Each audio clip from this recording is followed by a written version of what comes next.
Muraho neza nshuti, nongeye kubasuhuza mbifuriza amahoro n'imigisha. Uyu munsi ngiye kukubwira ibintu bitatu by'ingenzi biranga urukundo nyarukundo. Ikintu cya mbere, urukundo nyarukundo rurihangana.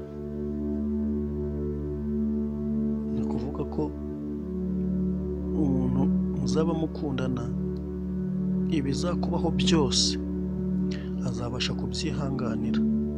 Mushobora gukundana hari ukuntu muri abakire, noneho bikagera igihe wenda mugakena.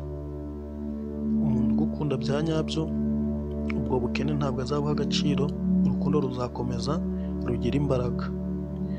Niko kwihangana urukundo nyarukundo rugira. Icya kabiri, urukundo nyarukundo rurababarira. Twese turabizi neza ko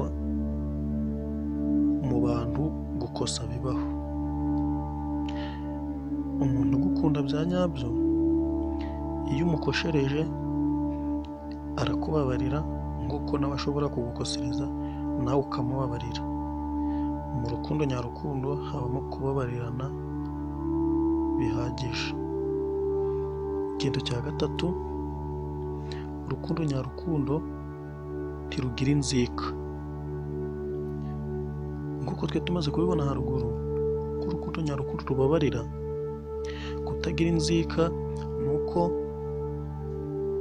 iyo mwahemukiranye habaho kubabarirana, kandi hazagira irindi kosa riba ntihabeho kwibutswa ngo n'ubwashize wankoreye ibi. Ni ukuvuga ngo haba harabayeho kubabarirana, kandi ibyo umwe ababariye mugenzi we bigahita byibagirana. Niko urukundo nyarukundo rutagira inzika, rurababarira kandi ibyo rubabariye rukabyibagirwa, ubuzima bugakomeza ari bushyashya. Ibyo bintu rero ko ari bitatu ni ingenzi cyane mu rukundo nyarukundo. Murakoze, naho ubutaha mu kindi kiganiro.